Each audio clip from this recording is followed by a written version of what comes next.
us for the full hour. We're going to break down the huge developments in the markets. Right now, Citibank's shares are down by 36% and plunging as we speak, clearly done by design by the central banks. Even mainstream media admits that by bad-mouthing and talking about nationalizing, it's driving down Bank of America and Citibank. The private Federal Reserve is using the government envelope or glove and calling it nationalization. It's really financial domination, financial hijacking. We'll get into that. We'll get into all the latest economic numbers that just came out today, like a record plunge in the overall economy of 26%. We'll break all that down with Bob Chapman of the internationalforecaster.com right now. Bob, thank you for joining us. Well, you're welcome, and it's very nice to be here. Let's get right into it. What you think is most important happening in the economy right now? Well, the episode that you just talked about, which is ongoing, Citigroup and its machinations. The reason they don't want nationalization is that in nationalization, the people who own stock in the company lose out in totality. That's number one. Number two, the bondholders get wiped out, or they get a piece of what's left, but there may not be much left. Number three, it exposes the tremendous amount of derivatives that Citigroup is involved in.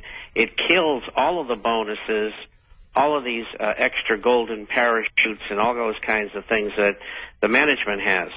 So rather than do that, nationalize, they privatize, as you brought out in the program before. And it's a consolidation of the major banks who make up a good part of the business in the United States. And in privatizing, they're able to better control the movement of finance in the United States. And so these are the main things. And, of course, unfortunately for the shareholders, it's been an absolute nosedive. And they've just, we went short the stock. We bet it was going to go down at $38 a share, $42 a share, somewhere up there. I kind of get it mixed up with J.P. Morgan because we shorted that as well around the same price, and that's selling for around 20. But as you pointed out, the Citigroup is down 56 cents today. It's selling for about $1.50, and we'll probably cover that short. In other words, buy it in at somewhere around $1, I hope. And the subscribers will have made the difference between, say, $40 and $1, which is an awful lot of money. Well, you're absolutely right, Bob. Specifically, let's start going over after the break. We have a long segment. The economic numbers. The economy, they're reporting, is contracting at a record pace right now. And I want to break down China saying they may not continue to buy as much of the T-bills, and where you see the globalists. Week to week, so much happens now. It's like a year has passed in what would normally transpire in financial times. And then I also want to early on go to phone calls for listeners specifically that have questions for you about the market. And then we'll talk about gold, up above 1,000, then down to, below 950, now racing back up. You predicted it would race up above 1,000, then go back down, and then find its bottom, and then go up way past 1,000 a month ago. So we'll see what your predictions are for where it's going to be going now and the new numbers that it's going to be testing. Bob Chapman is our guest. We are simulcasting live at prisonplanet.tv here on the radio show. Stay with us. All right, back live at prisonplanet.tv. Bob Chapman, the international forecaster. How are things going for the globalists and their worldwide consolidation? They're all over the news again this week, saying world government's the answer, world banking. Obama has announced his carbon taxes. They've now got a flotilla of mainstream news articles. You can just Google, put a carbon tax on children. That's really the one-child policy. They're racing ahead. Now Obama's announcing scores of new taxes, not just people making $125,000 individually or $250,000 together as couples. They're announcing. So let's talk about it. The taxes, the globalist agenda, the economy rapidly contracting. I mean, the economists know and admit that slashing taxes will get the economy going. Clearly, by increasing them, they know that this is meant to stall things further so they can consolidate.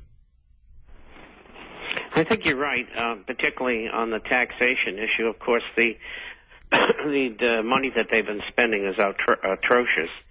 Even the Obama administration said that they were going to have a deficit of $1.75 trillion, and there's other estimates that are close to $2 trillion.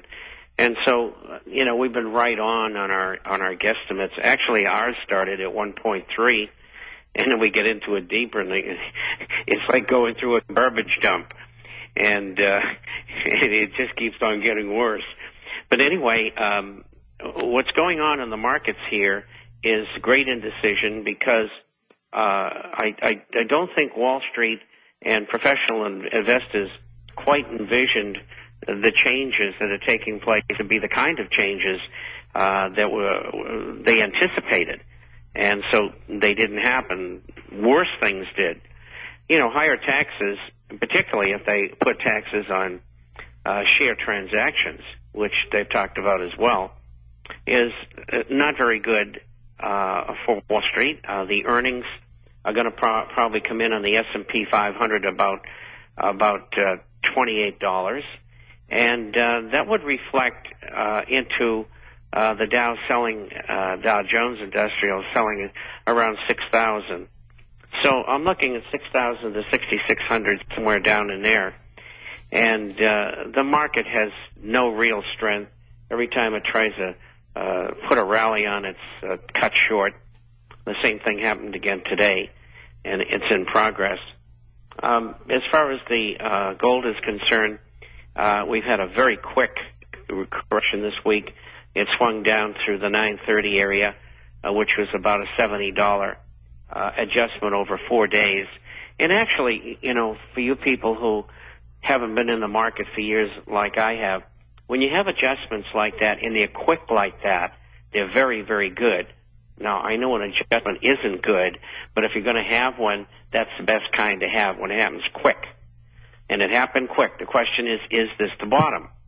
It could be 900. It could be here. Don't know for sure. And it'll turn around and go right back up again and test 1,000.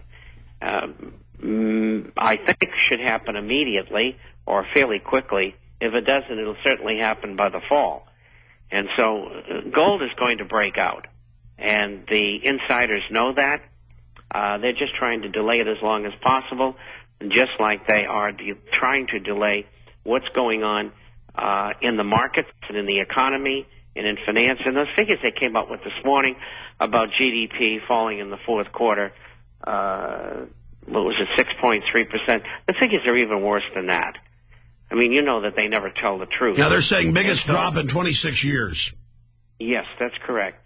And that's going to continue and it's going to get worse. Now, the feed-in of the monies that are coming from the stimulus package are not really going to make a great deal of difference this year.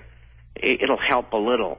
And that's going to cause depending upon whose ratings you look at, on Mr. Obama, one of them is 64, the other's 54.